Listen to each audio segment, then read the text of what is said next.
يا أيها الذين آمنوا اتقوا الله ولتنظر نفس ما قدمت لغد واتقوا الله إن الله خبير بما تعملون. بسم الله الرحمن الرحيم. السلام عليكم ورحمة الله وبركاته. إن الحمد لله نحمده ونستعينه ونستغفره. Sesungguhnya segala puji adalah milik Allah Subhanahu wa taala. Kepada Allah lah kita memuji dan hanya kepada Allah lah kita memohon pertolongan dan memohon ampunan. Wa na'udzu billahi min syururi anfusina wa sayyiati a'malina. Dan kita berlindung kepada Allah Subhanahu wa taala dari kejahatan jiwa kita dan keburukan amalan perbuatan kita. May yahdihillahu fala mudilla lahu wa may yudlil fala hadiya lahu. Siapa yang Allah Subhanahu wa taala berikan petunjuk kepadanya, tidak ada yang dapat menyesatkannya, dan siapa yang telah disesatkan, tidak ada yang dapat memberi petunjuk baginya. Wa asyhadu an la ilaha illallah rabbi wahdahu la syarika lah wa asyhadu anna Muhammadan abduhu wa rasuluh.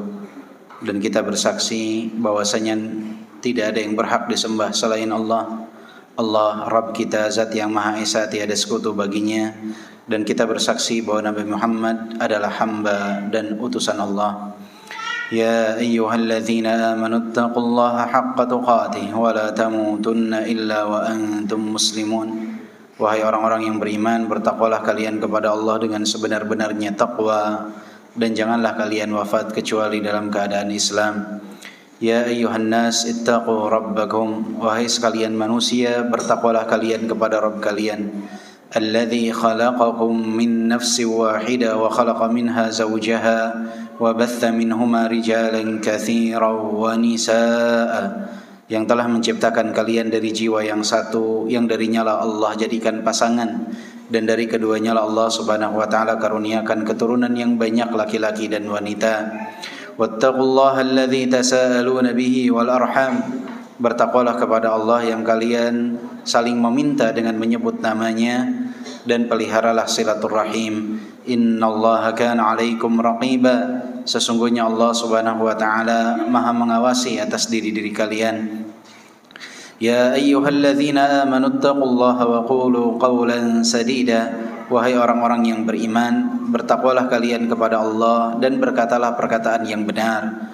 Yuslih lakum a'malakum wa yaghfir lakum dhunubakum. Yang dengannya niscaya Allah akan perbaiki amalan kalian dan Allah akan mengampuni dosa kalian. Wa may yuti'illaha wa rasulahu faqad faza fawzan 'azima. Siapa yang taat kepada Allah dan Rasulnya, maka sungguh dia telah mendapatkan kemenangan yang besar. I'lamu fa inna asdaqal hadithi kitabullah. Ketahuilah sebaik-baik ucapan adalah kitabullah, firman Allah. Wa khairal hadi hadi Muhammadin sallallahu alaihi wasallam. Dan sebaik-baik petunjuk adalah petunjuk Nabi Muhammad sallallahu alaihi wasallam. Wa syarrul umuri muhdatsatuha. Dan seburuk-buruknya amalan adalah amalan yang diada-adakan. Wa kullu muhdatsatin bid'ah. Dan setiap yang diada-adakan itu adalah sebuah kebid'ahan. Wa kullu bid'atin dhalalah. Dan kebid'ahan dalam agama adalah sebuah kesesatan. Wa kullu dhalalatin finnar. Dan kesesatan tempatnya adalah di neraka. Amma ba'du. Ibu-ibu yang dimuliakan oleh Allah Subhanahu wa taala, alhamdulillah wa syukrulillah atas segala nikmat dan karunia yang Allah limpahkan kepada kita. Allah Subhanahu wa taala memberikan kepada kita nikmat Islam. Allah Subhanahu wa taala memberikan kepada kita nikmat iman. Allah Subhanahu wa taala memberikan nikmat kepada kita untuk duduk di dalam majlis ilmu, mendengarkan firman Allah dan hadis-hadis Nabi Muhammad sallallahu alaihi wasallam.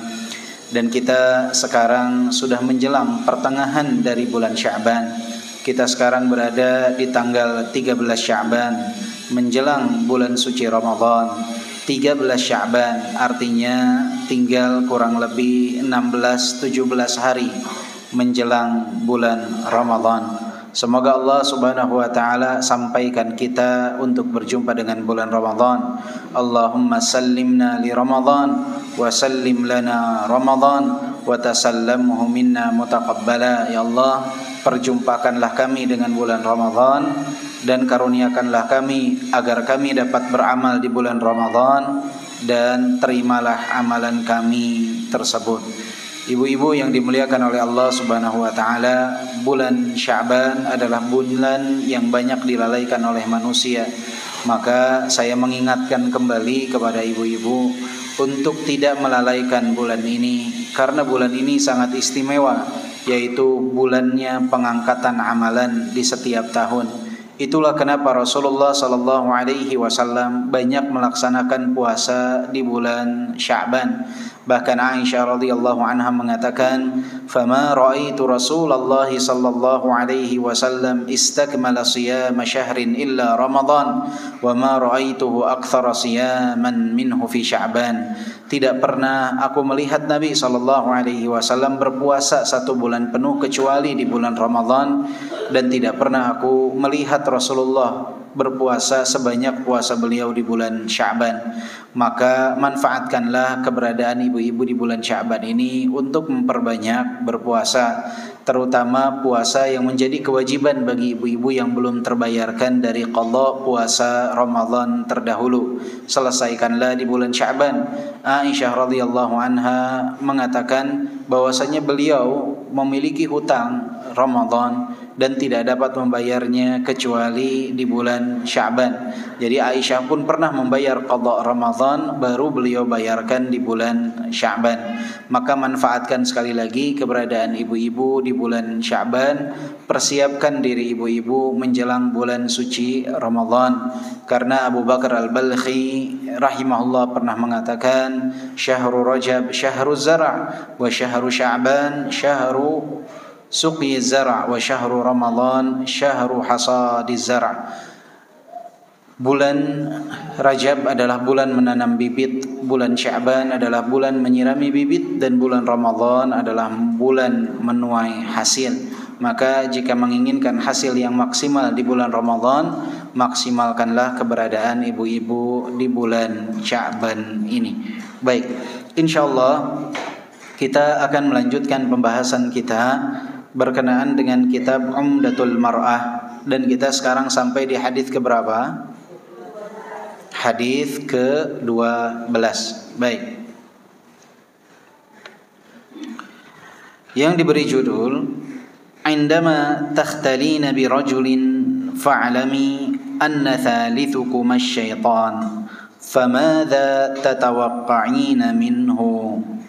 Jika kalian wahai wanita berduaan dengan seorang pria, maka ketahuilah yang ketiga di antara kalian adalah syaitan.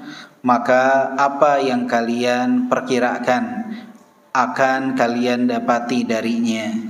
Maka ini peringatan bagi seorang wanita untuk tidak berduaan bersama dengan seorang pria. Dia hendaknya menghindari al-khalwah, berduaan dengan seorang pria di suatu tempat. Walaupun di dunia pekerjaan sekalipun, usahakan untuk tidak berduaan di satu tempat. Maka ini pun berlaku jika seorang wanita berpergian dengan seorang supir yang bukan merupakan mahramnya, maka hindarilah untuk berduaan walaupun di dalam kendaraan, karena itu termasuk daripada khalwah yang terlarang. Ini adalah sabda dari Nabi sallallahu alaihi wasallam. Maka berapa banyak kasus perselingkuhan terjadi di antara driver seseorang dengan majikannya, sering sekali terjadi, dan bukan satu ataupun dua kasus. Ini dikarenakan tidaknya seorang wanita menjaga larangan untuk berkhalwah dengan seorang pria. Dan jangan pernah mengatakan, "Oh, supir saya, driver saya ini sudah tua." Tidak ada kata tidak memiliki syahwat bagi seorang pria walaupun sudah di usia senja. Jadi jangan pernah merasa aman ibu-ibu berduaan dengan seorang pria setua apapun dia. setua apapun lelaki tersebut. Baik. Di sini yang disampaikan adalah hadis Abdullah ibn Umar yang diriwayatkan oleh Al-Imam At-Tirmidzi, yang mana Abdullah ibn Umar radhiyallahu anhuma yang merupakan putra dari Umar ibn Al-Khattab radhiyallahu anhu, beliau mengatakan, an Ibni Umar radhiyallahu anhu qala, dari Abdullah ibn Umar radhiyallahu anhuma beliau berkata, khatabana Umar radhiyallahu anhu bil Jabiyah, berkhutbah di hadapan kami Umar ibn Al-Khattab, ayah beliau ini, di Al-Jabiyah. Al-Jabiyah ini adalah sebuah daerah dekat dengan Dimashq, dengan Damaskus. Al-Jabiyah ini daerah dekat dengan Damaskus. Umar berkhutbah di hadapan mereka. Faqal, Umar ibn Al-Khattab berkata, ya ayyuhan nas, wahai sekalian manusia, inni qumtu fikum kamaqami Rasulillah sallallahu alaihi wasallam fina faqal, sesungguhnya aku berdiri di hadapan kalian, di tengah-tengah kalian, sebagaimana posisi Nabi sallallahu alaihi wasallam pernah berdiri di hadapan kami, yang mana beliau pernah bersabda, usikum bi ashabi thumma alladhina yalunahum thumma alladhina yalunahum, aku mewasiatkan kepada kalian dengan sahabat-sahabatku, kemudian generasi setelahnya yaitu para tabi'in, dan generasi setelahnya yaitu para atba'ut tabi'in. Wasiat Nabi SAW berkenaan dengan sahabat beliau, para tabi'in dan atba'ut tabi'in, maksudnya adalah usikum u'atuhum huquqahum, berikanlah hak-haknya mereka, wa anziluhum manzilatahum, dan letakkanlah mereka pada kedudukan mereka yang semestinya, wa qaddiruhum wa la tuhinuhum wa la tasubbuhum, dan berikanlah mereka posisi sesuai dengan kadarnya, jangan hinakan mereka, jangan cela mereka. Itulah maksud daripada usikum, kami mewasiati kalian dengan para sahabat, para tabi'in dan atba'ut tabi'in. Itu yang harus kita lakukan terhadap para sahabat, para tabi'in dan atba'ut tabi'in. Dengan apa? Dengan memberikan mereka haknya, meletakkan mereka sesuai dengan kadarnya, dan tidak boleh mencela dan mencaci maki mereka. Karena Rasulullah sendiri yang melarang, la tasubbu ashabi, jangan kalian mencela sahabat-sahabatku. Maka bukan bagian daripada Islam ketika seseorang menjadikan lisan mereka mudah untuk mencela para sahabat radhiyallahu anhum jami'an. Semoga Allah Subhanahu wa taala meridai mereka semua. Kita sebagai seorang ahlus sunnah wal jamaah, kaedah dasar yang penting untuk diketahui, tidak boleh mencela para sahabat.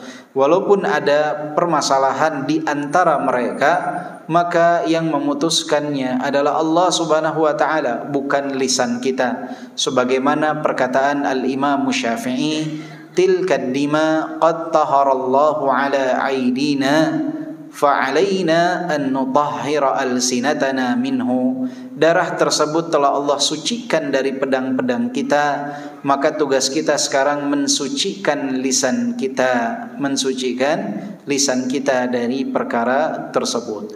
Maka apapun yang terjadi di antara para sahabat, serahkan kepada Allah, dan bukan kita yang menjadi pengadil dan hakim di antara mereka. Bahkan tidak boleh kita mencela salah satu di antara mereka. Dan yang dimaksud dengan sahabat adalah mereka yang pernah berjumpa dengan Nabi SAW, beriman kepada Nabi dan wafat di dalam keimanan. Mereka disebut dengan sahabat. Jika seseorang berjumpa dengan Nabi, beriman dan wafat dalam keimanan, disebut sebagai sahabat Nabi. Maka tidak cukup jika seseorang hidup sezaman dengan Nabi tetapi tidak pernah berjumpa dengan Nabi, maka tidak dikatakan sebagai sahabat Nabi. Contohnya adalah Uwais Al-Qarni radhiyallahu rahimahullah, Uwais Al-Qarni hidup sezaman dengan Nabi, beriman kepada Nabi dan wafat dalam keimanan. Tetapi beliau belum pernah berjumpa dengan Nabi, maka beliau tidak dikatakan sebagai sahabat Nabi. Beliau Uwais Al-Qarni masuk golongan yang kedua, yaitu para tabi'in. Siapa itu tabi'in? Tabi'in adalah orang yang beriman kepada Nabi, wafat dalam keimanan, dan pernah berjumpa dengan sahabat-sahabatnya Nabi. Itu disebut dengan tabi'in. Uwais Al-Qarni pernah berjumpa dengan Umar ibn Al-Khattab, pernah berjumpa dengan sahabat-sahabat yang lain. Maka beliau tidak disebut sebagai sahabat, tapi disebutnya sebagai tabi'in. Dan Uwais Al-Qarni disebut sebagai tabi'in yang terbaik, tabi'in yang paling istimewa dari segi ibadah. Dari segi keilmuan, tabi'in yang disebut sebagai tabi'in terbaik adalah Sa'id ibn al-Musayyib. Sa'id ibn Musayyib adalah tabi'in terbaik dari segi keilmuan. Sedangkan dari amalan ibadah, Uwais Al-Qarni menempati posisi pertama di kalangan para ulama. Itulah tabi'in. Jadi berjumpanya tidak dengan Nabi, tapi berjumpanya dengan sahabat Nabi. Sedangkan atba'ut tabi'in adalah mereka yang beriman kepada Nabi, wafat dalam keimanan, dan pernah berjumpa dengan tabi'in. Jadi tidak pernah berjumpa dengan Nabi, tidak pernah berjumpa dengan sahabat, tetapi pernahnya berjumpa dengan tabi'in. Maka mereka disebut atba'ut tabi'in. Atba'ut tabi'in. Dan inilah 3 generasi pertama, 3 abad generasi pertama Islam yang disebut sebagai Qurun Al-Mufaddalah. Abad-abad terbaik, generasi-generasi terbaik Islam itu di 3 generasi ini. Sahabat, tabi'in, dan atba'ut tabi'in. Sahabat, tabi'in, dan atba'ut tabi'in. Inilah yang disebut dengan para salafus saleh, orang-orang terdahulu. Salaf artinya orang-orang terdahulu. Salafus saleh, orang-orang terdahulu yang memiliki keistimewaan, ketakwaan, kesolehan. Mereka inilah para sahabat, para tabi'in, dan atba'ut tabi'in.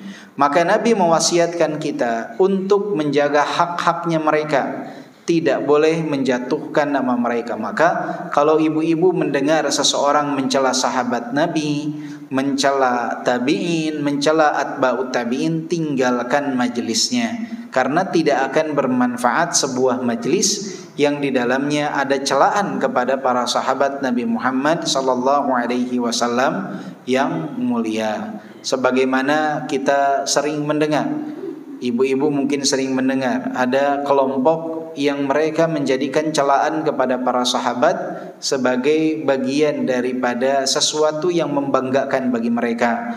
Ya, ini yang dilakukan oleh orang-orang Syiah, walaupun tidak seluruh Syiah, tetapi mayoritas dari mereka ya seperti ini. Dan Syiah yang ada di Indonesia adalah turunan dari Syiah Itsna Asyariyah, Syiah Rafidhah yang memiliki pemahaman seperti ini, yang mana mereka mencaci maki dan mencela para sahabat, bahkan mereka meyakini kekufuran para sahabat kecuali beberapa orang saja. Lihat, mereka mengkafirkan Abu Hurairah, maka dengan nyala mereka menolak lebih dari 5.000 hadis dari Abu Hurairah. Artinya setengah dari agama sudah mereka hapuskan dengan mereka mengkafirkan Abu Hurairah. Jadi pada hakikatnya tujuan mereka itu untuk merusak Islam. Caranya bagaimana? Mereka memberikan tuduhan kepada orang-orang yang menyampaikan agama, sehingga apa yang dibawa itu tertolak semua dengan dalih dia tidak merupakan orang yang terpercaya, waliyadzubillah. Mereka kafirkan Aisyah radhiyallahu anha. Mereka tuduh dengan tuduhan-tuduhan yang keji. Mereka tuduh dengan tuduhan yang keji. Bahkan tidak selamat dari lisan mereka Abu Bakar dan Umar. Abu Bakar dan Umar. Saya pernah berjumpa dengan salah seorang Syiah yang aslinya dia adalah Syiah Zaidiyah. Syiah Zaidiyah ini adalah kelompok Syiah yang berada di negeri Yaman, yang mereka itu tidak mencela para sahabat. Mereka itu hanya kebagian mengutamakan Ali daripada Utsman, tetapi tidak mencela para sahabat. mereka banyak di antara para pemudanya yang terpengaruh dengan pemahaman Syiah Rafidhah Itsna Asyariyah yang berada di Iran. Maka pernah saya berjumpa dengan salah satu dari mereka, dan ketika mendengar kabar bahwa dia mencaci maki Abu Bakar, Umar dan Aisyah, saya tanyakan langsung, bagaimana menurut antum tentang Umar ibn al-Khattab? Apa jawaban dia? Dia katakan, ala la'anatullahi 'alal zalimin. Semoga Allah melaknat orang-orang yang zalim. Bayangkan, Umar ibn al-Khattab. Jika Umar ibn al-Khattab aja tidak selamat dari lisan mereka, bagaimana kira-kira dengan kita, ibu-ibu sekalian? Jika Umar ibn al-Khattab, sahabat yang mulia Al-Faruq yang dimakamkan di samping Rasulullah sallallahu alaihi wasallam, tidak selamat dari lisan mereka, bagaimana dengan kita ahlu sunnah, orang-orang yang mencintai Umar ibn al-Khattab? Maka ibu-ibu kalau ke Iran, nggak ada yang namanya Abu Bakar dan Umar. Itu satu nama yang paling anti bagi mereka. Abu Bakar, Umar itu nama-nama yang paling mereka hindari, kecuali di komunitas ahlu sunnahnya, karena di Iran pun ada ahlu sunnahnya. Dan ibu kota Iran, yaitu Tehran atau Teheran bahasa kitanya, adalah satu-satunya ibu kota di dunia bisa dikatakan yang tidak memiliki masjid ahlu sunnah. Jadi kalau tempat ibadah Nasara ada, tempat ibadah Yahudi ada, tapi masjid ahlu sunnah nggak ada di Tehran. Tidak ada masjid ahlu sunnah di Tehran. Jadi jangan kita menormalisir, mengatakan itu mah perbedaan pendapat. Enggak, itu kesalahan. Mencaci maki sahabat bukan perbedaan pandangan, itu adalah kesalahan yang harus diluruskan. Jadi perbedaan itu ada yang kita harus berlapang dada. Misalkan yang satu kunut subuh, yang satu tidak. Yang satu bismillahnya dikeraskan, yang satu tidak. Yang satu tasyahudnya digerakkan, yang satu tidak. Itu silahkan berlapang dada. Tapi mengkafirkan sahabat, mencela sahabat, itu bukan perbedaan yang harus kita berlapang dada. Itu adalah kesalahan yang harus diperbaiki. Ya, jadi kita harus bisa memilah mana kesalahan yang boleh kita toleransi di dalamnya, mana kesalahan yang tidak ada kata benar, salah, saya tetap adalah salah. Saya sering memisalkan dengan hitungan perkalian atau tambah-tambahan. Kalau ada anak kecil bilang 6 adalah 5 tambah 1, betul. Yang satu lagi bilang 6 adalah 7 dikurangi 1, betul. 6 adalah 3 tambah 3, betul. 6 adalah 8 kurang 2, betul. Tapi kalau ada yang bilang 6 adalah 3 dikali 9, kita bilang betul gak, Bu? Salah. Apakah ibu bilang hargai pendapatnya? Enggak, salah. Enggak ada guru yang menghargai pendapat anak kecil yang bilang 6 itu 3 kali 9. Pasti dia katakan disilang di kertas ujiannya. Salah. Kenapa? Salah. Harus diperbaiki. Sebagai bentuk kecintaan kita kepada dia, bukan dibiarkan berada dalam kesalahannya. Justru mengingatkan orang atas kesalahannya itu merupakan sebuah cinta kita kepada manusia, agar mereka tidak terus berada dalam kesalahan. Membiarkan mereka itu adalah bentuk pengkhianatan kepada ilmu yang kita ketahui. Namanya itu dia tidak sayang pada hakikatnya. Makanya kalau kita di Indonesia suka ada istilah bertoleransi. Itu kadang toleransinya kebablasan. Padahal orang yang mengingkari kemungkaran itu adalah sesuatu yang baik. Kenapa? Bukti kecintaan kita kepada orang itu tidak membiarkan mereka dalam kesalahan. Bukan bersalaman saat mereka salah, bukan bersama saat kita bersepakat dan berbeda saat kita berbeda, enggak. Orang yang saling mencintai karena Allah itu di saat saudaranya salah dia akan ingatkan, bukan dibiarkan. Maka bukti seseorang itu cinta kepada saudaranya itu bukan membiarkan ketika berada dalam kesalahan, tetapi saling mengingatkan. Maka seseorang tidak boleh antipati dengan kritik, tidak boleh antipati dengan perbaikan dari pihak yang lain, harus mau menerima. Baik.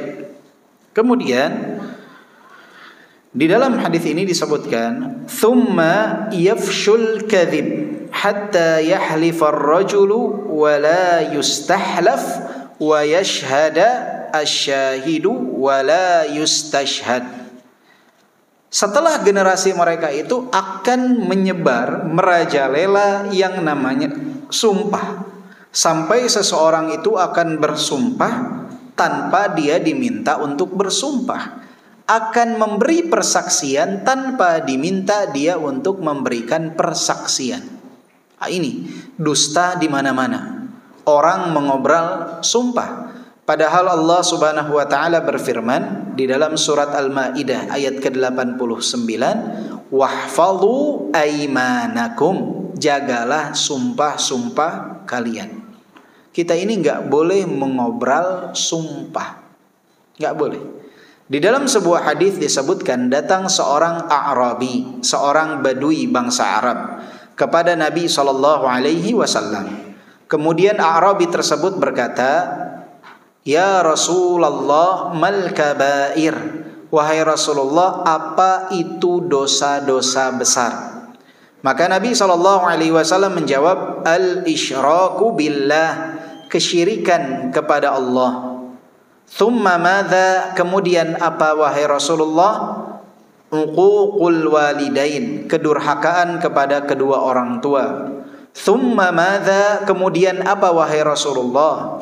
Maka Rasulullah menjawab, al-yaminul ghamus, sumpah yang menjerumuskan.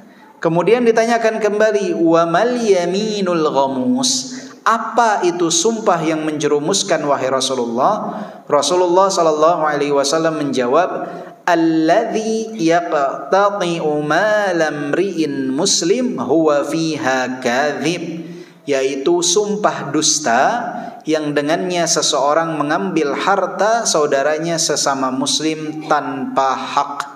Itu adalah sumpah yang menjerumuskan, sumpah dusta, sumpah palsu. Dan ini betul kata Nabi, banyak terjadi setelah generasinya para salafus saleh.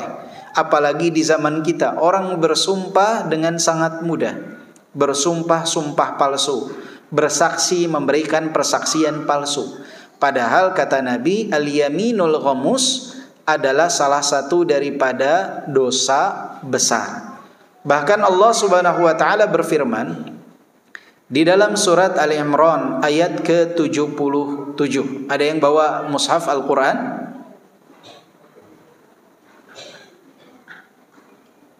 Di bawah ibu-ibu, Ali Imran ayat ke-77. Al-Imran surat keberapa? Surat ketiga ayat ke-77.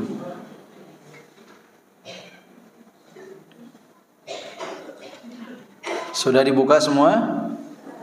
Sudah. Betulkah ayatnya? Innalladzina yashtaruna bi'ahdillahi wa aymanihim thamanan qalila. Seperti itu bunyi ayatnya?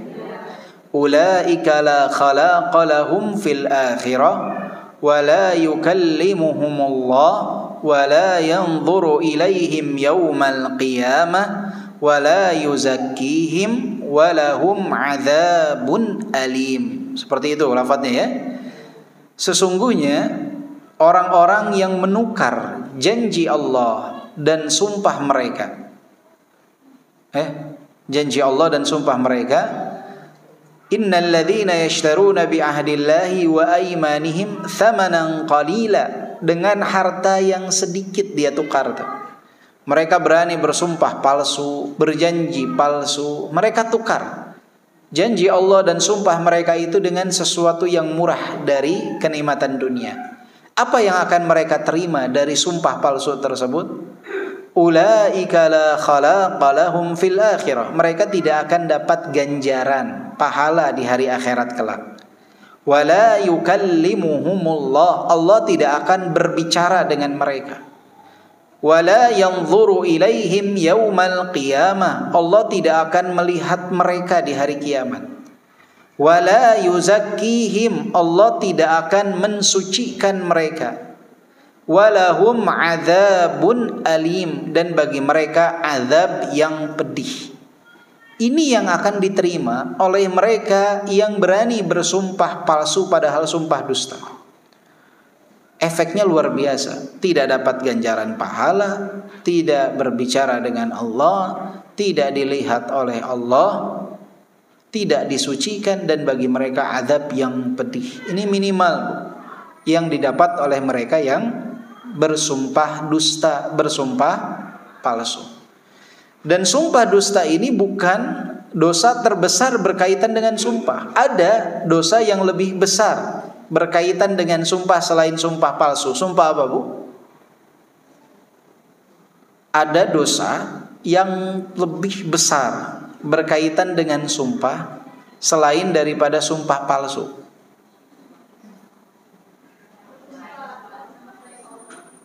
Bersumpah atas nama selain Allah. Kenapa? Nabi SAW bersabda, "Ala innallaha yanhaakum an tahlifu bi abaikum man kana halifan falyahlif billahi aw liyasmut." Allah melarang kalian untuk bersumpah atas nama orang tua kalian. Barang siapa yang bersumpah, bersumpahlah atas nama Allah atau diam. Enggak boleh kita bersumpah atas nama orang tua kita. Demi ayahku, demi anakku, demi kepala ayahku, demi kepala anakku. Bahkan tidak boleh kita bersumpah atas nama Nabi, demi Rasulullah. Enggak boleh. Di lisan kita, orang Indonesia, banyaknya itu kalau bersumpah serasa kurang afdol kalau demi Allah. Saya demi Allah, bahkan demi Rasulullah katanya. Sampai tangannya begini lagi. Demi Allah, demi Rasulullah. Dua. Demi Allah, demi Rasulullah. Enggak boleh. Kenapa? Karena Nabi dalam hadis yang lain bersabda apa? Man halafa bi ghairillahi faqad kafara aw asyrak. Siapa yang bersumpah atas nama selain Allah, maka dia telah berbuat kekufuran atau kesyirikan. Enggak boleh kita menyekutukan Allah dalam sumpah. Kita ni makhluk, ibu-ibu, hanya boleh bersumpah atas nama Allah saja. Kalau Allah bersumpah atas nama makhluknya, boleh tidak? Boleh. Allah bersumpah wal asr, wal duha, demi waktu asar, demi waktu duha. Allah bersumpah wal lail, demi malam. Allah bersumpah atas nama makhluk boleh, tapi makhluk seperti kita itu enggak boleh bersumpah. Bahkan Nabi katakan termasuk kesyirikan dan kekufuran. Maka enggak boleh kita bilang demi Ka'bah, demi Rasulullah, enggak boleh, demi Nabi, enggak boleh. Siapa yang melarang ini? Nabi. Nabi yang melarang kita bersumpah atas nama selain Allah. Maka hanya boleh demi Allah, atau dengan asmaul husna Allah, demi Ar-Rahman, demi Ar-Rahim, boleh. Atau pakai bahasa Arab wallahi, atau tallahi pakai ta, atau pakai ba, billahi. Itu kalau dalam bahasa Arab. Itu huruf-huruf untuk sumpah, untuk qasam. Wallahi, tallahi, billahi. Dengan bahasa Indonesia demi Allah. Demi Allah. Sudah, itu saja yang kita boleh. Tapi juga jangan diumbar sumpahnya. Jangan dikit-dikit demi Allah, enggak usah. Karena hukum asal seorang mukmin itu ketika berbicara benar dia, kecuali memang dalam kondisi yang diharuskan dia bersumpah. Dan jika ibu-ibu pernah dulu bersumpah atas nama selain Allah, pernah bilang demi Nabi, demi Rasulullah, atau ke depannya mungkin nanti tergelincir bersumpah atas nama selain Allah, maka Nabi memerintahkan kita untuk mengucapkan la ilaha illallah. Tidak ada yang berhak disembah selain Allah. Itu adalah untuk mengganti jika kita sempat bersumpah atas nama selain Allah. Dan juga ingat, di saat seseorang bersumpah, dia harus menunaikan sumpahnya. Tetapi kadangkala kita itu berada di dalam kondisi yang tidak dapat melaksanakan sumpah kita. Misalkan ibu-ibu sekalian bersumpah, saya sumpah demi Allah nanti siang saya akan datang ke rumah Anda. Tiba-tiba ketiduran, baru bangun sore. Berarti sumpahnya dilaksanakan tidak? Tidak. Harus apa? Orang yang melanggar janji atau melanggar sumpah setelah dia bersumpah atas nama Allah, maka dia harus membayar kafarah, penebusan dari sumpah tersebut. Apa penebusannya? Dibuka surat Al-Maidah ayat ke-89. Surat kelima Al-Maidah ya, ayat ke-89.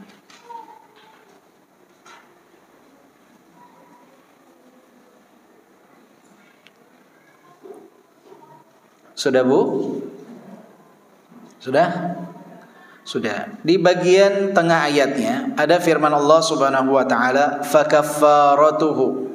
Ada it'amu 'asharati masakin min awsati ma tut'imuna ahlikum aw kiswatuhum aw tahriru raqabah faman lam yajid fasiyamu thalathati ayyam dzalika kaffaratu aymanikum idza halaftum wahfadhu aymanakum.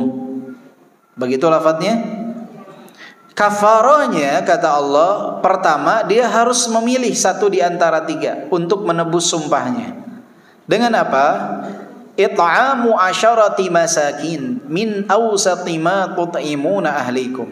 Memberi makan 10 fakir miskin. Memberi makan 10 fakir miskin. Memberi makan 10 fakir miskin ini boleh masakan siap saji, siap santap. Nasi box lengkap, kasih 10 orang. Atau ibu-ibu boleh memberikan dalam bentuk makanan pokoknya beras. Nah itu satu orangnya itu adalah 1,5 kilogram beras, setengah sok. Jadi boleh makanan siap santap atau berasnya 1,5 kilo kali 10 berapa? 1,5 kali 10 Bu?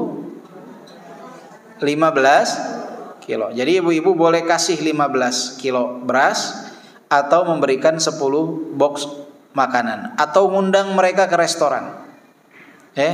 Kasih makan. Itu biasanya kalau di pondok-pondok pesantren kalau ada undangan makan tiba-tiba dilihat 10 orang, oh berarti lagi bayar kafaroh biasanya. Itu seringnya seperti itu, ya. Tinggal dihitung, oh 10 nih pas. Ini orang nggak tiba-tiba ngundang, nggak ada angin, nggak ada hujan, tiba-tiba ngundang biasanya bayar kafaroh. Nah kalau ibu-ibu tidak memberi makan boleh memilih, yaitu memberi pakaian. Memberi pakaian kepada 10 fakir miskin atau membebaskan hamba sahaya. Membebaskan hamba sahaya. Jika salah satu dari 3 ini tidak bisa, keterbatasan dana, nggak punya uang untuk memberi makan 10 fakir miskin, nggak punya. Apa yang dilakukan? Baru ke tahap berikutnya, yaitu berpuasa. Berpuasa selama berapa hari? 3 hari. Gimana cara puasanya? Bebas. Mau Senin, Kamis, Ayamul Bid, mau hari ini puasa, 3 hari kemudian puasa, boleh. Boleh berurutan, boleh selang-seling, bebas. Ya, itu puasa 3 hari. Kapan boleh puasa? Kalau tidak mampu. Jadi yang pertama itu yang pilihan itu 3 aja, bukan 4. Yang keempat ini kalau salah satu dari 3 ini tidak mampu kita lakukan, maka tidak boleh berpindah kepada berpuasa kalau masih mampu memberi makan. Ya, kemana-mana pakai mobilnya mewah, tapi milihnya puasa, nggak boleh. Artinya ibu mampu membeli makan. Ya, makanan siap santap itu kan berapa? 25.000 misalkan, 30.000 kali 10 300.000. Itu kalau mobilnya mewah sekali beli bensin dia mampu. Jadi jangan berpindah ke puasa. Kapan berpindah ke puasa? Jika tadi sudah tidak mampu lagi. Nah inilah kata Allah, wahfadhu aymanakum, jagalah sumpah kalian. Dengan apa? Jangan ngobrol sumpah. Apalagi sumpah atas nama selain Allah. Apalagi sumpah dusta. Itu cara menjaga sumpah apa? Jangan ngobrol sumpah. Jangan berdusta saat bersumpah. Jangan bersumpah atas nama selain Allah. Dan saat tidak dapat menepati sumpahnya, melanggar janjinya atau sumpahnya, hendaknya dia membayar kafarah. Itu cara menjaga sumpah. Maka Nabi mengingatkan, "Tsumma yafshul kadhiba hatta yahlifur rajul wa la yustahlaf." Tersebarlah kedustaan, orang meminta bersumpah tanpa diminta bersumpah. Ya. Orang meminta disumpah tanpa diminta bersumpah, bersaksi tanpa diminta untuk bersaksi. Coba ibu-ibu ke pasar. Ibu-ibu kalau ke pasar di Arab itu semuanya pakai sumpah. Wallahi, wallahi. Bahkan ada yang pernah bilang jual itu wallahi al-wazif asli, kata dia. Demi Allah nih ikan teri ini asli, kata dia. Saya bilang ikan teri, sejak kapan ada ikan teri palsu? ikan teri pastinya apa? Asli. Tapi itulah mengobrol sumpah. Coba ibu-ibu ke pasar di Indonesia saja. Banyak orang yang mengobrol sumpah saat di pasar. Hati-hati. Kemudian ala, nah ini untuk litanbih, untuk peringatan, kehati-hatian. Ala, lafadz yang digunakan untuk kehati-hatian atau tanbih. La yakhluwanna rajulun bimra'atin illa kana thalithahuma syaitan. Tidaklah seorang laki-laki berduaan, berkhulwah dengan seorang wanita kecuali yang ketiganya adalah syaitan. Alaikum bil jamaah. Baik. Jadi yang tadi tidaklah dua orang kecuali yang ketiganya itu adalah syaitan. Maka dari sini kita tahu larangan khalwah al-mar'ah ma'ar rajuli biduni mahram. Dilarang seorang wanita itu berduaan dengan laki-laki tanpa mahram. Berduaan enggak boleh. Kalau saya mau bertanya kepada seorang laki-laki tapi di hadapan orang banyak, itu terhitung khalwah enggak? Itu tidak terhitung khalwah. Asalkan apa yang kita lakukan itu terlihat oleh orang banyak. Ya, khalwah itu berduaan dalam ruangan yang tertutup. Wujudu syaitan fi khalwatil mar'ah birrajuli yadullu ala fathi abwabil fujur bimisra'iha bainahuma. Nah tadi larangan itu bukan berarti berarti kalau saya berduaan sama laki-laki di restoran boleh dong, orang kan ngeliatin. Enggak boleh juga. Ya. Jadi berduaan itu sesuatu yang dilarang, kecuali untuk hajah, untuk keperluan. Misalkan ibu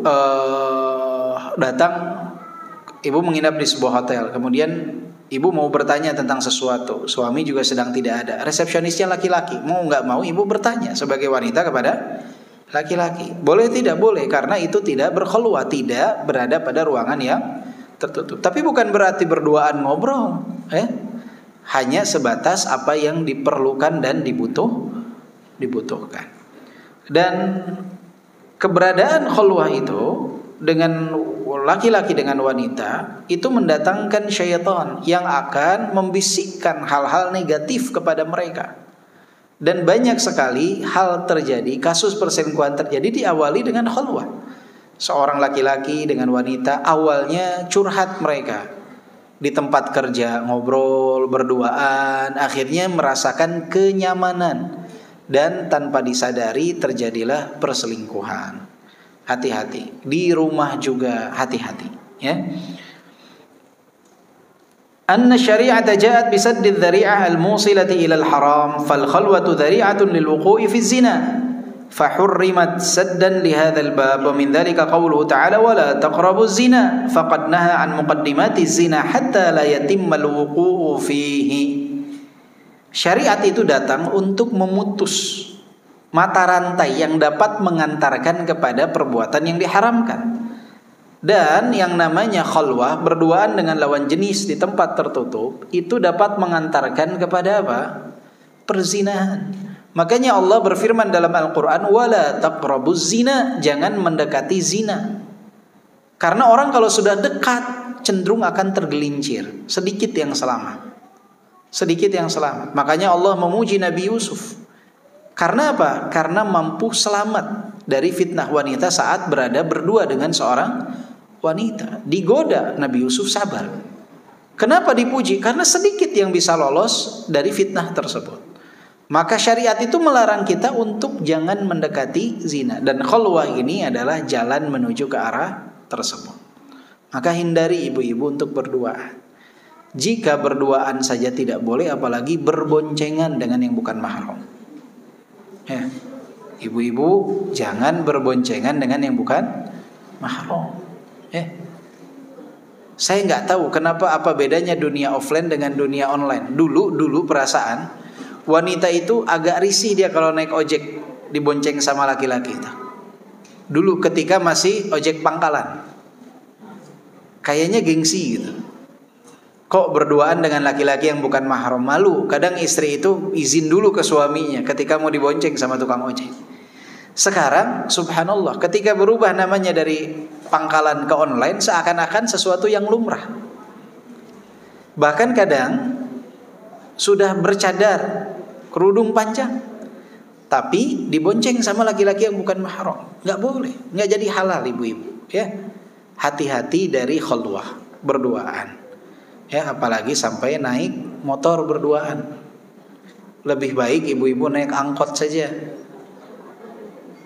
duduk di depan, lebih aman. Atau cari ojeknya yang perempuan. Ada gak bu ojek yang perempuan? Ada tapi susah. Coba kalau seluruh wanita muslimah di Indonesia sepakat tidak mau naik ojek kecuali perempuan, kira-kira bakal ada pilihan gak di aplikasinya? Bakal ada. Bakal ada ketika semuanya mengikuti ketentuan. Jangankan semuanya lah, 10% aja dari wanita muslimah itu gak mau kecuali ojeknya perempuan. Pasti gak nanti akan dibuat di aplikasinya itu pilihan, ojeknya mau laki atau wanita. Tapi karena banyak yang udahlah biarin aja, akhirnya apa? Iya. Kenapa sekarang muncul yang namanya bank syariah? Karena orang gak mau di bank konvensional, akhirnya adalah bank syariah sebagai sebuah solusi sementara. Ya, belum jadi solusi sepenuhnya, tapi solusi sementara. Jadi karena banyak wanita yang gak peduli tentang hal itu, ya akhirnya sudah jalan saja. Ngapain kita ribet, kata mereka. Ya, makanya ibu-ibu harus bisa selektif. Ya. Alaikum bil jamaah wa iyyakum wal furqah. Jadi kalian itu harus bersama dengan jamaah, bersatu dengan kaum muslimin. Jangan berpecah belah, nggak boleh. Jangan berpecah belah, bersatu. Dan bersatu ini bukan tadi ya, persatuan itu jangan di atas persatuan yang semu. Apa itu persatuan yang semu? Persatuan di atas kemaslahatan duniawi, itu persatuan yang semu. Itu nggak akan abadi. Persatuan yang hakiki itu persatuan di atas Al-Quran dan As-Sunnah. Makanya Allah berfirman dalam Al-Quran, wa'tasimu bihablillahi jami'an. Kita itu disuruh untuk bersatu padu dalam tali Allah, dalam agama Allah Subhanahu wa taala, bukan di atas persatuan yang semu. Coba ibu-ibu lihat, contoh persatuan yang semu itu apa? Kepentingan politik. Beres pemilu bubar lagi, nyatu lagi, bubar lagi. Kenapa? Persatuannya semu, hanya maslahat sementara. Jadi bukan maslahat yang hakiki. Nah, kita nggak mau persatuan kita itu dibangun di atas persatuan yang semu. Harus di atas Al-Quran dan As-Sunnah. Nggak bisa ahlu sunnah itu dengan syiah itu bersalaman dalam naungan Islam tuh nggak bisa. Kenapa? Karena mereka mencaci maki sahabat. Kok kita disuruh berpelukan, mengatakan kita nih saudara sesama muslim. Muslim dari mana? Mencaci maki sahabat. Ada perbedaan yang harus dibenarkan. Ada perbedaan yang harus dibenarkan. Jadi persatuan itu tidak boleh mengorbankan kebenaran, tapi bersatu itu harus di atas kebenaran. Bukan berarti orang tuh nggak boleh ada yang salah, boleh. Bedakan antara orang yang keliru dan orang yang tidak mau memperbaiki diri, itu beda. Orang salah wajar, tetapi ada keinginan untuk berubah menjadi benar, menjadi lebih baik. Fa inna syaitana ma'al wahid wa huwa minan itsnaini ab'ad. Sesungguhnya setan itu bersama orang yang sendiri itu lebih mudah daripada dengan yang berdua, bertiga, bersama dengan yang lain. Mereka tuh agak sulit untuk menggoda. Makanya orang dalam kesendirian sangat mudah untuk digoda. Coba seorang wanita berada di dalam rumahnya sendiri, nggak ada siapa-siapa. Dia akan lebih mudah untuk tergoda oleh syaitan, tidak? Akan lebih mudah. Akan lebih mudah. Kenapa yang disebut dengan dosa dalam keadaan khalwa, dosa dalam keadaan sendiri, saat tidak ada orang yang melihat, itu lebih mudah dilakukan? Karena setan di sana lebih gencar untuk menggoda. Makanya kita harus ingat yang disebut dengan muraqabatullah, pengawasan Allah. Innallaha kana 'alaikum raqiba. Diingatkan terus tuh dalam khutbatul hajah. Sesungguhnya Allah Maha mengawasi diri-diri kalian. Idza khalawta ad-dahra yawman fala taqul khalawtu walakin qul 'alayya raqibu. Wala tahsabannallaha ghafilan wala tahsabannallaha yaghfulu sa'atan wala annama tukhfi 'alaihi yaghibu. Jika kalian seorang diri suatu waktu, jangan pernah mengatakan kalian sendiri. Idza khalauta ad-dahra yawman fala taqul khalautu walakin qul alayya raqibu. Tapi katakanlah sesungguhnya ada Allah zat yang maha mengawasi. Jadi kita jangan merasa aman. Ada Allah yang ngawasin kita, hati-hati. Hati-hati. Allah maha mengawasi diri kita. Jadi usahakan, makanya orang kalau safar usahakan ajak teman.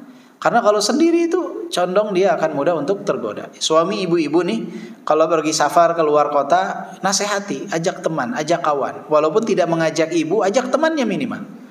Agar dia terhindar daripada godaan syaitan. Malah temannya jadi syaitan dari golongan manusia. Hati-hati juga. Jadi jangan merasa aman dari syaitan golongan jin kemudian berteman dengan syaitan dari golongan manusia. Ya. Hati-hati. Man arada kemudian juga ibu-ibu perlu diingat bahwa ibu-ibu jangan merasa aman dari laki-laki. Ya. Laki-laki itu subhanallah. Ya, melihat wanita itu dengan pandangan yang berbeda. Jadi ibu-ibu jangan pernah merasa aman dari pandangan laki-laki. Karena laki-laki itu subhanallah melihat wanita itu pandangannya berbeda. Seperti kucing melihat ikan. Kucing melihat ikan, seperti itulah laki-laki memandang wanita. Maka ibu-ibu jangan pernah merasa aman dari pandangan laki-laki. Jangan. Mau jenggotnya setebal apapun, jidatnya sehitam apapun, hafalannya sebanyak apapun, ilmunya seluas apapun, jangan pernah merasa aman dari pandangan laki-laki. Jangan pernah merasa aman dari pandangan laki-laki. Dalam bait puisi disebutkan, innar rijalan nadhirina ilan nisa mithlul kilabi tatufu bil luhmani in lam tasun tilkal luhum usuduha ukilat bila iwadin wala athmani. Innar rijalan nadhirina ilan nisa, sesungguhnya laki-laki yang memandang wanita. Innar rijalan nadhirina ilan nisa mithlul kilabi tatufu bil luhmani, seperti segerombolan anjing yang berputar-putar di depan daging. Bagaimana anjing kalau berputar depan daging, Bu? Dia goyang-goyangkan ekornya. Tatufu bil luhmani in lam tasun tilkal luhumu usuduha, jika daging itu tidak dijaga oleh singa-singa penjaganya, oleh mahram-mahramnya, ukilat bila iwadin wala athmani, pasti akan disantap tanpa ada ganti rugi dan tanpa ada harga. Tidak ada. Jangan pernah merasa aman. Jangan pernah merasa aman. Saya ingatkan lagi, mau setebal apapun jenggotnya, sebanyak apapun ilmunya, jangan pernah merasa aman dari pandangan laki-laki. Ini kadang ibu-ibu merasa aman dari pandangan laki-laki. Tetapi kadang-kala nih, pernah gak lihat ada pengajian campur laki-laki perempuan? Sekarang banyak subhanallah ya. Dulu-dulu itu kan dipisah laki-laki perempuan, tapi yang dipisah ini hanya si laki-laki dengan perempuan.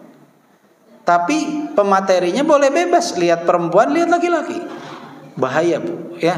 Hati-hati. Jadi usahakan kalau ada tempat yang seperti itu mundur paling belakang, kemudian usahakan wajahnya tertutup. Karena kalau sudah dipandang, itu bisa terfitnah si laki-laki tersebut. Akhirnya pandangan itu memerintahkan anggota tubuh untuk bekerja, mencari cara agar sampai memuaskan nafsunya. Hati-hati, jangan pernah merasa aman. Jangan pernah merasa aman. Kenapa kita sekarang menggunakan hijab ini? Agar aman. Agar aman. Karena saya laki-laki, ibu-ibu wanita. Agar kita merasa aman. Karena jika tidak bahaya. Ya, apalagi dalam jangka waktu yang lama, 1 jam kajian, 1 jam setengah kajian, itu bisa terjadi hal-hal yang tidak diinginkan. Ya, maka kita harus berhati-hati dari hal tersebut. Syariat itu fa idza sa'altumuhunna mata'an fas'aluhunna mi wara'il hijab. Kalau bertanya itu disuruh di belakang apa? Hijab. Man arada buhbuha al-jannah falyalzim al-jamaah. Buhbuha ini artinya adalah pertengahan surga. Siapa yang ingin pertengahan surga, maka berpegang teguhlah terhadap apa? Jamaah, terhadap persatuan kaum muslimin. Man sarrathu hasanatu wa sa'athu sayyi'atu fadzalikumul mu'min. Siapa yang membahagiakan baginya ketaatan yang dia lakukan dan membuat dia sedih, kecewa, menyesal atas keburukan yang dia lakukan, maka itulah ciri seorang mukmin, ciri seorang yang beriman. Jadi salah satu ciri orang yang beriman itu bahagia saat melakukan ketaatan dan menyesal saat melakukan dosa. Itu ciri ada keimanan dalam diri kita. Makanya Abdullah bin Mas'ud pernah mengatakan, innal mu'min yara dhunubahu ka'annahu fi asli jabal yakhafu an yaqa' alaihi, wa annal fajir yara dhunubahu kadhubabin waqa'a ala anfihi qala bihi hakadha fatar. Dalam riwayat At-Tirmidzi, Abdullah bin Mas'ud mengatakan demikian. Orang mukmin itu melihat dosanya itu seperti sesuatu yang berada di pangkal daripada gunung yang dia khawatir menimpa dirinya. Tetapi orang yang fajir, yang banyak melakukan dosa, dia lihat dosanya itu seperti lalat yang hinggap di hidungnya. Dia tepak begitu saja, kemudian lalat tersebut akan terbang. Maka tingkat keimanan kita itu sangat terlihat dari bagaimana kondisi kita saat melakukan ketaatan dan meninggalkan kemaksiatan, atau saat tergelincir dalam kemaksiatan. Ada penyesalan nggak? Ada penyesalan berarti ada tanda keimanan. Ada ketakutan terjerumus dalam kemaksiatan, ada tanda keimanan. Bahagia saat melakukan ketaatan, tanda keimanan. Berpuasa, bahagia saat berbuka, itu tanda keimanan. Ibu bisa puasa, itu tanda keimanan. Bahagia dengannya tanda keimanan. Ibu bahagia dengan segala bentuk ketaatan, itu adalah tanda keimanan. Penyesalan atas kemaksiatan itu pun tanda keimanan. Maka jika kita minim kebahagiaan saat melakukan ketaatan dan minim penyesalan saat melakukan dosa, tugas kita adalah untuk meningkatkan kembali nilai keimanan kita. Wallahu a'lam bishawab. Insyaallah pertemuan berikutnya sudah Ramadan ya, bulan depan. Mungkin insyaallah di bulan Syawal atau April atau Mei mungkin insyaallah. Semoga Allah mudahkan perjumpaan kita kembali. Ada pertanyaan? Nggak ada ya?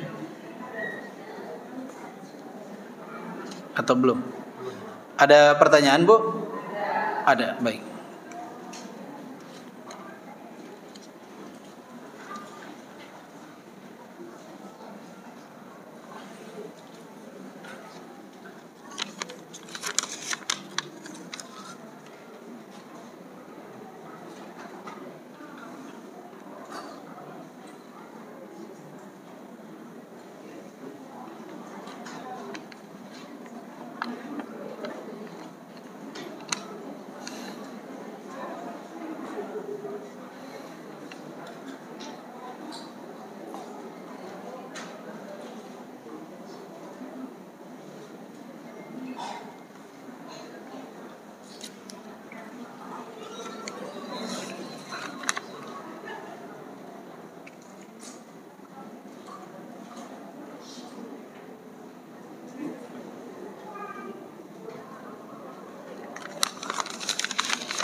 Ini ada yang bertanya, izin bertanya, kalau ikut paket pemeliharaan atau perawatan mobil, paket rutin dan berkala di dealer A dengan ketentuan sebagai berikut. Jangka waktu pemeliharaan atau perawatan 1,5 tahun. Paket perawatan terbagi 2, paket 1 dan paket 2. Kalau ada penggantian yang berbiaya mahal seperti penggantian ban, tidak tercover, harus tambah biaya lagi. Harga yang ditetapkan dealer sebesar 2 juta dibayarkan pada saat melakukan paket pertama. Biaya dibayarkan semuanya di muka. Yang ingin saya tanyakan, apakah ini termasuk riba? Saya nggak tahu rinciannya ya. Tapi kalau misalkan contoh, ada tempat cuci mobil, dia harga cuci mobil itu 50.000. Kemudian dikatakan yang bayar di awal 3 juta, dia dapat 10 kali cuci mobil misalkan. Ini nggak masalah, berarti dia dapat potongan dari pencucian tersebut. Karena jelas 3 juta untuk 10 kali cuci mobil. Maka 2 juta ini harus jelas apa saja yang dia bisa lakukan. Misalkan 2 juta itu setiap 2 bulan ganti oli sekian liter. Jadi harus rinci. Kalau tidak jelas, tidak rinci, nanti masuk dalam kategori gharar. Bisa ibu yang untung, bisa dia yang buntung ya. Atau ibu yang buntung, dia yang untung. Jadi harus jelas. Kalau jelas nggak masalah. Misalkan ganti oli itu harganya sekian, tapi karena bayar di muka jadi dapat potongan sekian, itu nggak masalah. Tapi kalau misalkan nggak jelas apa yang di cover, kemudian tidak jelas, misalkan kalau ada baret nanti di cover, ini mah kayak asuransi jatuhnya. Asuransi itu kan ada unsur perjudian di dalamnya, bisa kita untung, bisa dia yang untung. Asuransi kendaraan, kenapa asuransi kendaraan itu nggak boleh? Karena misalkan ibu bayar premi berapa? 500.000 atau 300.000 misalkan per bulan. Dari 100 kendaraan yang bayar, semuanya selamat, maka si bandar ini untung. Tapi ternyata ada 10 mobil yang rusak, si bandar ini buntung. Ya, maka dikarenakan tidak adanya kejelasan, dia judinya bukan dengan dadu, tapi judinya dengan keselamatan kendaraan. Jadi harus jelas. Kalau jelas nggak masalah, potongan harga namanya itu.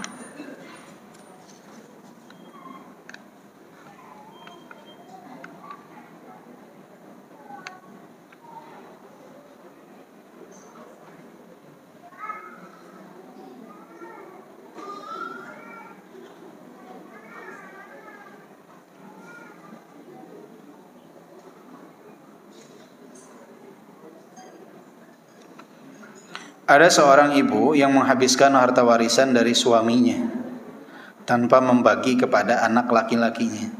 Anak laki-lakinya tahu kalau ibunya menjalin hubungan dengan laki-laki yang masih beristri dan beda keyakinan. Sampai warisan ibunya, anak ini habis dan laki-laki itu pun sudah meninggalkan. Sedih sekali. Sekarang anak laki-laki ibu ini sudah bekerja, sementara ibunya sudah tidak punya apa-apa lagi. Walaupun begitu, anak laki-laki ini memberikan uang bulanan kepada ibunya, padahal sewaktu anak ini masih remaja, ibunya pernah berkata kepada tetangga dan saudaranya bahwa anak ini bukan anaknya, padahal semua tahu kalau itu anaknya. Pertanyaannya, apakah hukumnya dan berdosakah ibunya? Berdosakah ibunya? Kenapa? Ya tadi, menjalin hubungan dengan laki-laki. Perkara beristri nggak masalah. Yang masalah itu kalau dia menjalin hubungan yang terlarang. Kalau dia nikah halal nggak masalah. Ini masalahnya dia menjalin hubungan, artinya tidak menikah. Bahkan ternyata beda keyakinan, beda agama, berarti ya ini dosanya luar biasa. Ya, itu dosa di satu sisi. Dosa yang kedua, tidak mengakui keturunan. Maka anaknya harus seperti apa? Tetap berbakti kepada ibunya. Karena bakti anak kepada ibu itu kewajiban, bukan sebagai semata-mata balasan atas perbuatan baiknya. Makanya dia mau berbuat baik sebagai besar apapun kepada ibunya itu nggak akan ngebalas, tidak dapat bisa membalas satu hembusan nafas si ibu saat melahirkan dia. Jadi jangan dia pikir ketika ibunya ini melakukan mengambil harta dia, menelantarkan dia, kemudian dia mengirimkan uang bulanan, merasa bahwa saya ini udah tugas saya ini udah luar biasa, udah selesai. Enggak. Apa yang kita lakukan itu nggak bisa membalas satu hembusan nafas yang ibu kita keluarkan saat melahirkan kita. Jadi jangan dianggap telah membalas. Nggak, terus berikhtiar. Mau seburuk apapun ibu kita, bapak kita wajib berbakti kepada mereka. Wajib bakti kita kepada mereka itu bukan sebagai balasan. Karena kadang ada orang ketika membahas tentang bakti kepada ibu bapak, banyak komentar itu mengatakan apa? Iya, itu kalau ibunya baik, kalau bapaknya baik, bapak saya, ibu saya. Siapa bilang bakti kepada orang tua itu harus mendapatkan balasan? Enggak. Kewajiban anak kepada orang tua untuk berbakti.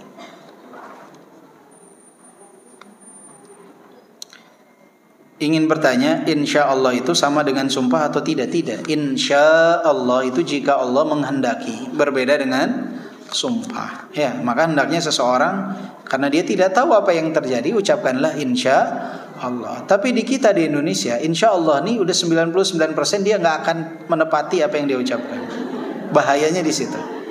Makanya sering kalau ada orang bilang insya Allah Islami apa insya Allah ya. Kalau orang bilang insya Allah nanti ini udah tidak bisa diharapkan. Padahal insya Allah itu artinya apa? Jika Allah menghendaki. Artinya dia berikhtiar untuk melakukannya.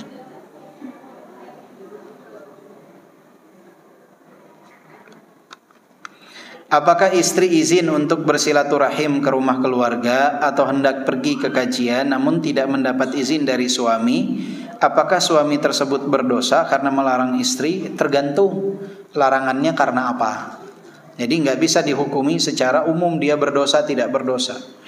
Bahkan kan jika ibu mau puasa sunnah pun ibu harus izin ke suami. Bukan kajian saja. Jadi kalau kajian sama suami tidak diizinkan karena suami ada di rumah ingin ada yang nemani, jangan datang ke kajian. Cukup mendengarkan via online saja. Saya nasihati di sini ibu-ibu jangan melawan suami hanya untuk datang ke kajian. Izin kepada suami. Suami tidak mengizinkan, sudah belajar di rumah. Walaupun dalam syariat Islam disebutkan la tamna'u ima Allah masajid Allah. Janganlah kalian melarang hamba-hamba wanita Allah untuk datang ke rumah Allah. Nggak boleh suami itu melarang kalau tanpa alasan, nggak boleh. Dia bisa berdosa kalau tanpa alasan. Kalau karena ada alasan ya nggak bisa dikatakan dia berdosa. Maka kalau suami tidak mengizinkan jangan. Mungkin suami ada pandangan lain, ada maslahat lain yang diperhatikan. Jadi jangan sampai melarang. Banyak wanita itu sekarang bukan meminta izin, tetapi memberikan informasi. Beda antara meminta izin dengan memberikan informasi. Dia izin pas sudah di masjid. Pak, izin kajian ya. Ibu di mana? Ini udah di masjid. Nah, ini namanya memberi informasi. Karena meminta izin itu ibu tidak akan bergerak sampai diizinkan. Kalau ibu sudah di jalan, sudah sampai, baru minta izin, itu namanya memberi informasi. Kecuali kalau sebelumnya suami sudah mengizinkan. Pokoknya kamu mau ke kajian kemana berangkat aja, asal kasih tahu, itu nggak masalah. Itu berarti memang tujuannya memberi informasi.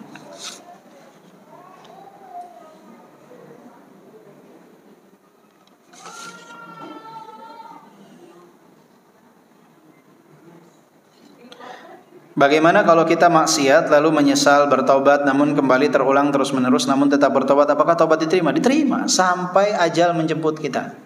Sampai ajal di kerongkongan kita.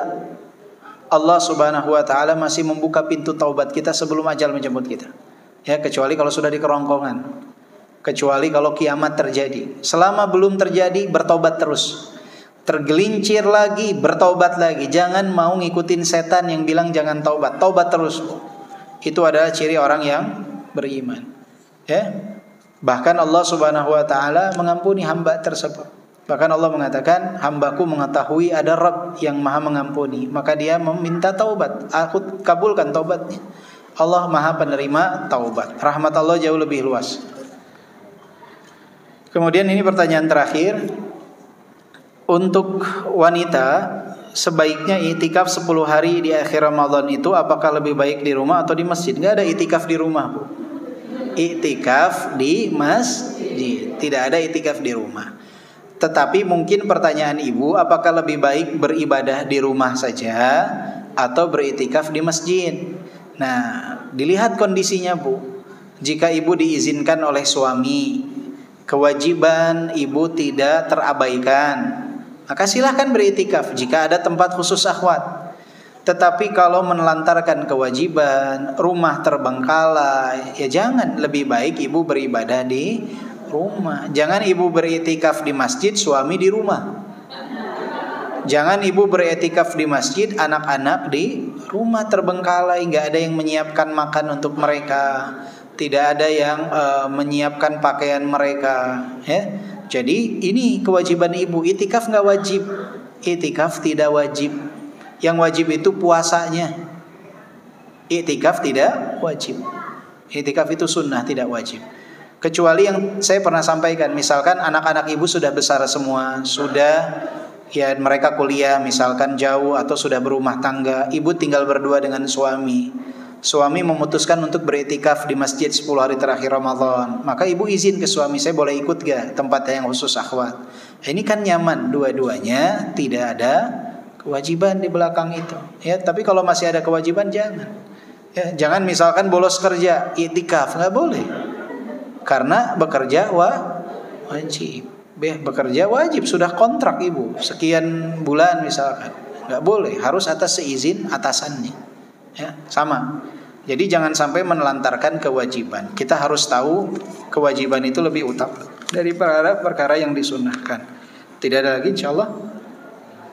Baik, kalau tidak ada lagi ibu-ibu sekalian, semoga kita berjumpa dengan bulan Ramadan. Mohon maaf atas segala kekhilafan apa yang kita lakukan atau kita sampaikan selama ini. Semoga Allah mengampuni kita. Yang benar semua datang dari Allah Subhanahu wa taala, dan kekhilafan saya memohon maaf dan mohon ampunan kepada Allah atas hal tersebut. Semoga Allah berikan keridhaan kepada kita semua. Kita tutup dengan doa kafaratul majlis. Dan sebelum saya tutup dengan doa kafaratul majlis, ada sebuah bait puisi yang mengatakan, dalam bait tersebut disebutkan, Ramadhanu aqbala ya ulil albabi fastaqbiluhu ba'da tuli ghiyabi, amun madha min umrina fi ghaflatin fatanabbahu fal umru dhalla sahabi. Ramadan semakin mendekat wahai orang-orang yang memiliki akal, maka sambutlah kehadirannya setelah lama kita tidak berjumpa dengannya. Dan ketahuilah bahwa 1 tahun sudah kita lalui kehidupan kita dengan penuh kelalaian.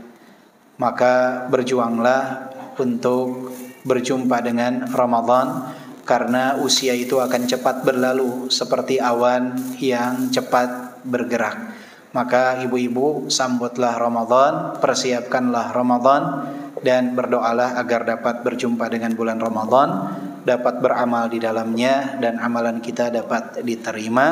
Pelajari dari sekarang tentang fikih Ramadan. Subhanakallahumma wa bihamdika asyhadu an la ilaha illa anta astaghfiruka wa atubu ilaik. Walhamdulillahi rabbil alamin. Assalamualaikum warahmatullahi wabarakatuh.